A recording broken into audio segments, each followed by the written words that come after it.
Hey everybody, Sean with the New Columbia Movement, and welcome back to our channel. Nationalist sentiments are on the rise in the United States as a revolt against the debauchery of our modern world. But strict nationalism is not enough. See, we are creatures bound by natural law found in traditional Christian principles. Therefore, Christian nationalism is the only way forward as far as laying the foundation for restoring morality, truth, and justice to our world. Hot takes, I know, but let's get into it.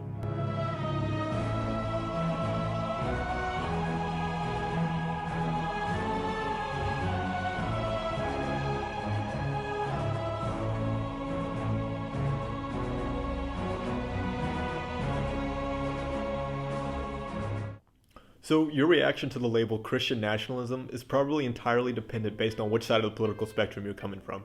If you're coming from the left, you're probably met with the horrifying images of the Crusades or the Salem witch trials or the Inquisition or the Handmaid's Tale.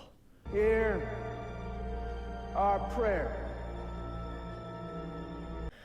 Texas won't let me kill my baby after 6 weeks. We are literally living in the Handmaid's Tale.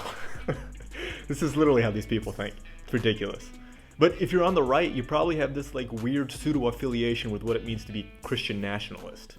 You're like, oh yeah, based, keep Christ and Christmas, America first, but don't really understand Christian nationalism either. It's just like paying lip service to Christianity, but not actually embodying it as a governing tool. Once again, we have to recalibrate and redefine what these terms mean. If you do a simple search of Christian nationalism, you're just going to be met with leftist fear porn talking about how we're on the brink of some theistic takeover, as if the evangelical MAGA crowds are about to install the Pope as the new president. It's just not going to happen. I like to picture Jesus in a tuxedo t-shirt because it says I want to be formal, but I'm here to party too. Because I like to party, so I like my Jesus to party. I like to picture Jesus as a ninja fighting off evil samurai. I like to think of Jesus with giant eagle's wings and singing lead vocals for Leonard Skinner with an angel band. And I'm in the front row and I'm hammered drunk. Hey Cal, why don't you just shut up? Yes, ma'am. See, Christian nationalism is not just happy-go-lucky Jesus, where our main concerns are being able to say, one nation under God in the Pledge of Allegiance, or keep in God we trust inscribed on our dollar bills. These things are important, but what's more important is adhering to the tenets of traditional Christian principles, as outlined by things like the Ten Commandments, or the philosophies of Aristotle, Augustine, and Aquinas. We have to advocate for the sanctity of life and marriage, and reinstitute the family as the central pillar of our society. In order to create this Christian state, we first have to create a governing doctrine that actually embodies all of these tenets, and that's no easy task. The modern American right would like you to believe that all we have to do is return to some foregone era in American history where we return to this Christian utopia that never really existed. Actually, if you listen to the critics of Christian nationalism, they have a better understanding of what early America was. Christian nationalists have persuaded too many Americans to abandon our heritage, to spurn our secular foundations in favor of their myth. But America invented the separation of state and church. It is an American original.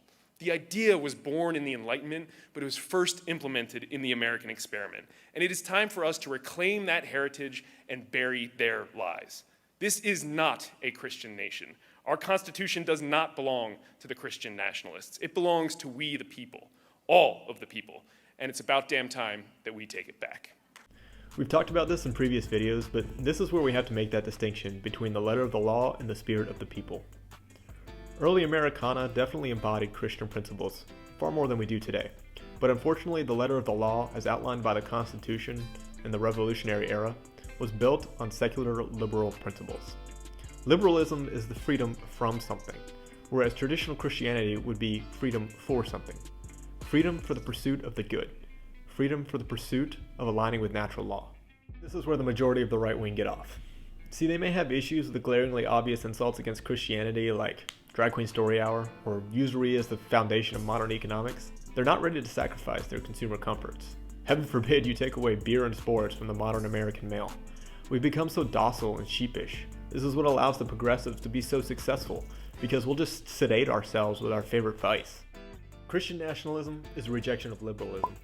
Modern liberalism, classical liberalism. Liberalism, it's a rejection. We want freedom for something, not from something.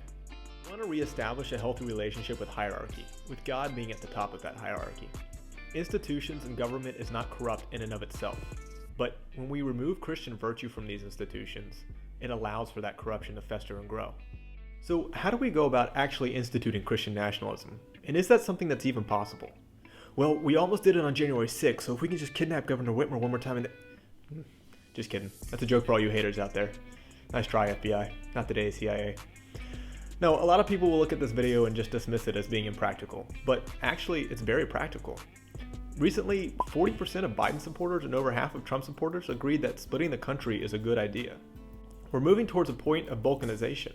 And so, while we often talk about building up a parallel society, forming these communities and these networks of people now will create the foundation for a new society going forward. Remember, this is about building for something, not working against something. Most importantly, it's time we start talking about Christian nationalism in our communities, amongst family and friends, as a real solution to the modern errors. Remember that the left has claimed Christian nationalism and projected their own warped worldview onto that term. It's time we reclaim that title and teach people about what it really means to be a Christian nationalist. The right has put themselves into a box of acceptable talking points and ideologies, while the left has pushed the Overton window so far in their direction we can't even see it anymore. If we want to win, we can't meet the progressive agenda with lukewarm solutions. Christian nationalism is the future, if there is any future, for real Christian principles. Thanks so much for watching, and God bless.